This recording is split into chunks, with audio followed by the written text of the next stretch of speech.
अखिल की संगत। सबरस पिता के पत्र पुत्री के नाम, ये नाम है उस पुस्तक का जिसमें संकलित हैं कुछ ऐसे पत्र जो एक पिता ने अब से लगभग 90 वर्ष पहले दूर बैठी अपनी 10 वर्ष की पुत्री को लिखे थे। और इन पत्रों में पिता ने अपनी बेटी को दुनिया से, इंसानियत से, इस बात से परिचित कराने की कोशिश की है कि ये दुनिया कैसे बनी, दुनिया के लोगों के साथ कैसे व्यवहार किया जाना चाहिए। जी हाँ, हम बात कर रहे हैं पंडित जवाहरलाल नेहरू के उन पत्रों की जो उन्होंने इलाहाबाद की नैनी जेल में रहते हुए 1928 के आसपास अपनी पुत्री इंदिरा प्रियदर्शनी नेहरू के नाम लिखे थे, जो उस वक्त 10 वर्ष की थीं और मसूरी में थीं। हम इन पत्रों को सिर्फ इसलिए पढ़ रहे हैं क्योंकि हमें लगता है कि आज गूगल, विकिपीडिया और इंटरनेट के युग में जब चौतरफा तकनीक और सूचना की बौछार है, तब लोग ये जानें, खासतौर पर किशोर और युवा ये समझें कि किस तरह से एक पिता उस जमाने में जब कोई ऐसी सुविधा नहीं थी, अपने बच्चों से, अपनी पुत्री से जिसकी उम्र सिर्फ 10 साल है, संवाद करना चाहता है। और जो ना इतिहासकार है, फिर भी वो अपनी बेटी को ये समझाना चाहता है कि ये दुनिया कैसे बनी, इसका उद्भव कैसे हुआ, मानव कैसे बना, उससे पहले सबसे पहले इतिहास कैसे लिखा गया होगा, वेद कैसे लिखे गए होंगे। और शायद उस पिता की मंशा ये रही होगी कि वो अपनी बेटी को सोचने समझने की शक्ति दे, उसकी कल्पनाओं के लिए रिसोर्स मटेरियल दे और उसे ये सिखाए कि ये दुनिया बहुत बड़ी है। इसमें पंडित जवाहरलाल नेहरू ने लिखा है कि तुम जानती हो इंग्लैंड और हिंदुस्तान के बारे में बहुत कुछ। इंग्लैंड एक छोटा सा टापू है और भारत बहुत बड़ा देश है, पर फिर भी दुनिया इतनी बड़ी है कि भारत उसका एक छोटा सा हिस्सा है। और उसमें वो अपनी बेटी को बता रहे हैं कि किस तरह से उसकी सोच, उसके विचारों का फलक इतना विस्तृत होना चाहिए कि उसमें सारी दुनिया के लोगों के प्रति एक सद्भावना हो। तो हमें लगा कि इन पत्रों को पढ़ा जाए और एक बार फिर उस दृष्टि को समझा जाए जो एक पिता अपनी पुत्री को देना चाहता है। पत्रों का यह सिलसिला बहुत दिलचस्प होता जा रहा है।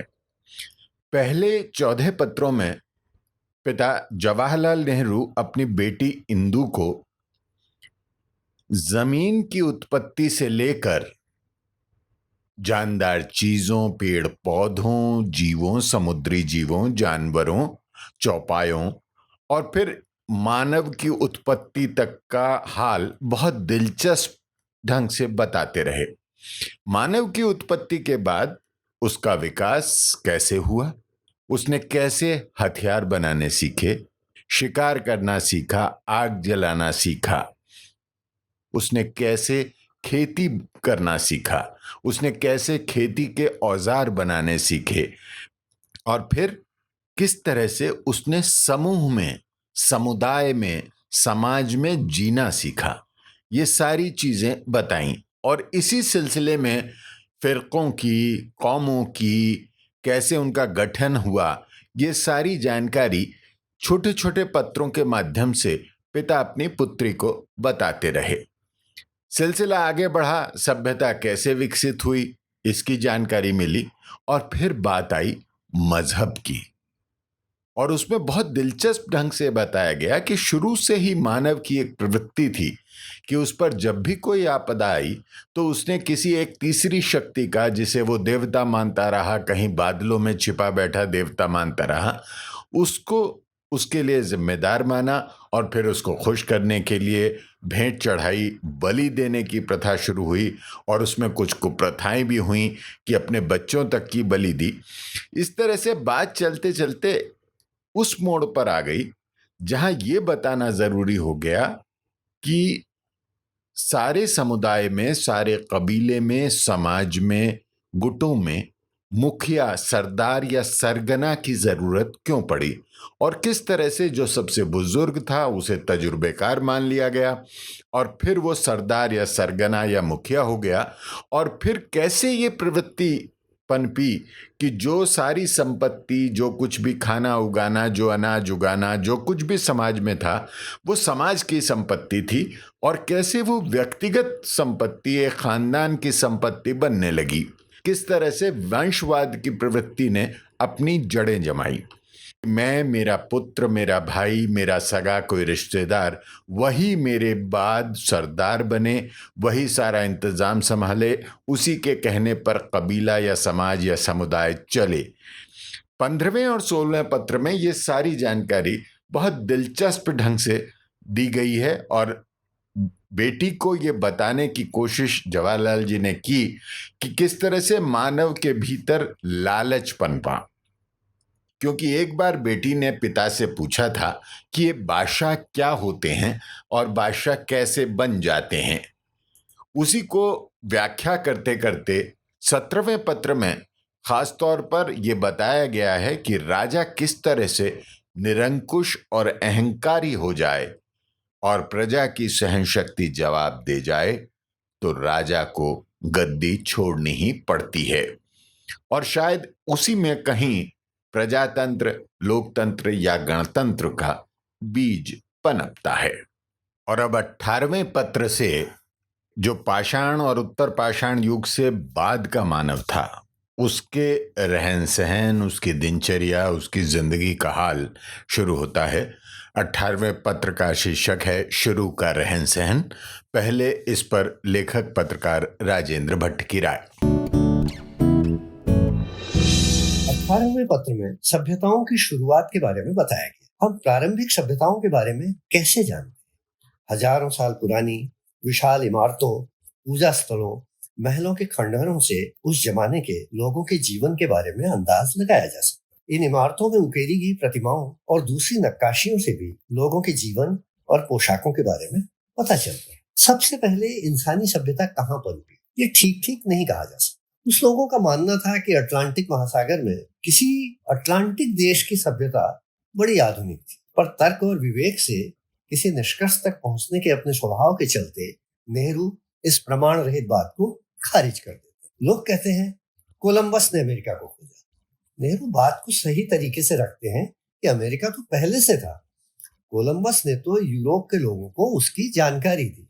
वहां पेरू और मैक्सिको में बहुत पुराने जमाने में सभ्यताएं थी। यूरेशिया यानी यूरोप और एशिया के अनेक हिस्सों में शुरुआती सभ्यताएं पनपी। इनमें सुमेर, मिस्र, क्रीट, भारत और चीन की सभ्यताएं शामिल थी। अन्य सभ्यताओं से निकटता के कारण मिस्र को अफ्रीका में होने के बावजूद इन्हीं सभ्यताओं में शामिल कर लेते हैं। बच्ची की वैज्ञानिक विवेक क्षमता को मजबूत बनाने के लिए नेहरू एक सवाल करते हैं। पुराने कबीलों ने कैसी जगहों पर बसना बेहतर समझा होगा? जाहिर है जहां भोजन आसानी से मिले। भोजन का स्रोत है खेती बाड़ी और उसके लिए चाहिए पर्याप्त पानी। नेहरू जी भारत में मानसून की बारिश पर खेती की निर्भरता और अच्छी बारिश नहीं होने पर पड़ने वाले अकालों की याद दिलाते हैं। तो पुराने कबीले वहीं ज्यादा बसे जहां पानी की कमी नहीं। इसीलिए तो विश्व की प्राचीन सभ्यताएं नदियों की घाटियों में पनपी। सुमेर यानी मेसोपोटामिया में दजला फरात के बीच, भारत में गंगा यमुना के मैदान में और मिस्र में नील नदी के किनारे। नदियां अनाज पैदा करने के लिए पानी तो देती ही हैं, अपने साथ उपजाऊ मिट्टी लाकर तटों पर फेंक भी देती है, जिनसे आगे और बेहतर फसल मिलती है। जीवन दात्री है नदियां।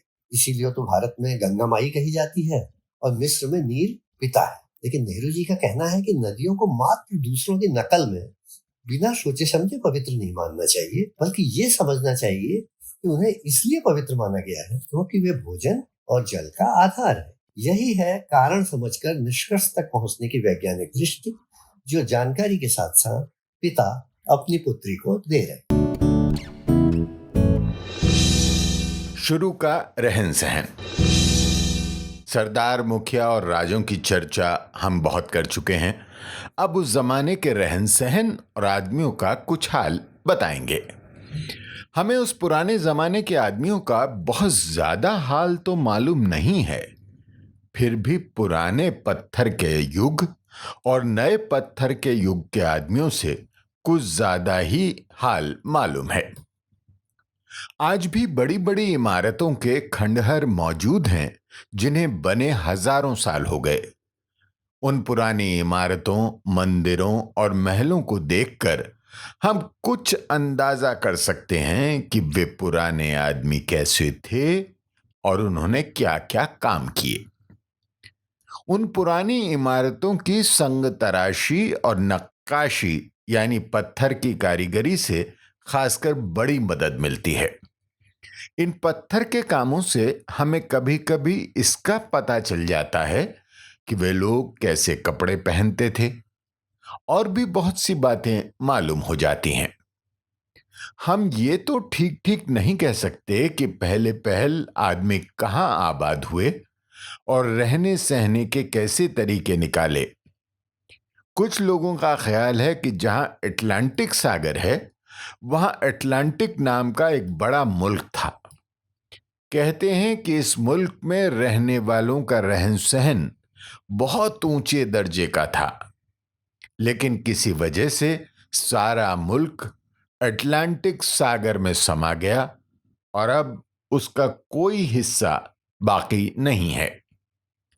लेकिन किस्से कहानियों को छोड़कर हमारे पास इसका कोई सबूत नहीं है, इसलिए उसका जिक्र करने की जरूरत भी नहीं है। कुछ लोग ये भी कहते हैं कि पुराने जमाने में अमेरिका में ऊंचे दर्जे की सभ्यता फैली हुई थी। तुम्हें मालूम है कि कोलंबस को अमेरिका का पता लगाने वाला कहा जाता है, लेकिन इसका यह मतलब नहीं है कि कोलंबस के जाने के पहले अमेरिका था ही नहीं। इसका बस इतना मतलब है कि यूरोप वालों को कोलंबस के पहले उसका पता नहीं था। कोलंबस के जाने के बहुत पहले से वो मुल्क आबाद और सभ्य था। युकेटन में, जो उत्तरी अमेरिका के मेक्सिको राज्य में है, और दक्षिणी अमेरिका के पेरू राज्य में पुरानी इमारतों के खंडहर हमें मिलते हैं। इससे ये यकीन हो जाता है कि बहुत पुराने जमाने में भी पेरू और युकेटन के लोगों में सभ्यता फैली हुई थी, लेकिन उनका और ज्यादा हाल हमें अब तक नहीं मालूम हो सका। शायद कुछ दिनों के बाद हमें उनके बारे में कुछ और बातें मालूम हों। यूरोप और एशिया को मिलाकर यूरेशिया कहते हैं। यूरेशिया में सबसे पहले मेसोपोटामिया, मिस्र, क्रीट, हिंदुस्तान और चीन में सभ्यता फैली। मिस्र अब अफ्रीका में है, लेकिन हम इसे यूरेशिया में रख सकते हैं क्योंकि वो इससे बहुत नजदीक है। पुरानी जातियां जो इधर उधर घूमती फिरती थीं, जब कहीं आबाद होना चाहती होंगी तो वे कैसी जगह पसंद करती होंगी? वो ऐसी जगह होती होगी जहां वे आसानी से खाना पा सकें। उनका कुछ खाना खेती से जमीन में पैदा होता था, और खेती के लिए पानी का होना जरूरी था। पानी न मिले तो खेत सूख जाते हैं और उनमें कुछ पैदा नहीं होता। तुम्हें मालूम है कि जब चौमासे में हिंदुस्तान में काफी बारिश नहीं होती तो अनाज बहुत कम होता है और अकाल पड़ जाता है। गरीब आदमी भूखों मरने लगते हैं। पानी के बगैर काम चल ही नहीं सकता। पुराने जमाने के आदमियों को ऐसी ही जमीन चुननी पड़ी होगी जहां पानी बहुत हो, और यही हुआ भी। मेसोपोटामिया में वो दजला और फरात, इन दो बड़ी नदियों के बीच में आबाद हुए। मिस्र में नील नदी के किनारे। हिंदुस्तान में उनके करीब करीब सभी शहर सिंध, गंगा, जमुना जैसी बड़ी बड़ी नदियों के किनारे आबाद हुए। पानी उनके लिए इतना जरूरी था कि वे इन नदियों को देवता समझने लगे, जो उन्हें खाना और आराम की दूसरी चीजें देता था। मिस्र में वे नील को पिता नील कहते थे और उसकी पूजा करते थे। हिंदुस्तान में गंगा की पूजा होने लगी और अब तक उसे पवित्र समझा जाता है। लोग उसे गंगा माई कहते हैं, तुमने यात्रियों को गंगा माई की जय का शोर मचाते सुना होगा। ये समझना मुश्किल नहीं है क्यों वे नदियों की पूजा करते थे, क्योंकि नदियों से उनके सभी काम निकलते थे। उनसे सिर्फ पानी ही नहीं मिलता था, अच्छी मिट्टी और बालू भी मिलती थी, जिससे उनके खेत उपजाऊ हो जाते थे। नदी के ही पानी और मिट्टी से तो अनाज के ढेर लग जाते थे। फिर वे नदियों को क्यों माता और पिता न कहते? लेकिन आदमियों की आदत है कि वे कामों के असली सबब को भूल जाते हैं और बिना सोचे समझे लकीर पीटते चले जाते हैं। हमें याद रखना चाहिए कि नील और गंगा की बड़ाई सिर्फ इसलिए है कि उनसे इंसान को अनाज और पानी मिलता है।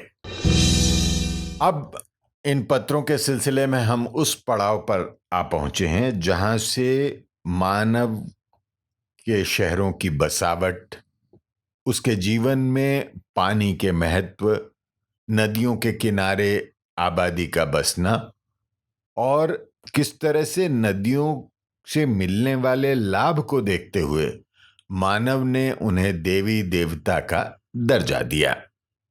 अगले पत्र में बात होगी उस पुरानी दुनिया में कौन से बड़े बड़े शहर थे, वो कैसे बसे और उनमें कौन लोग रहा करते थे।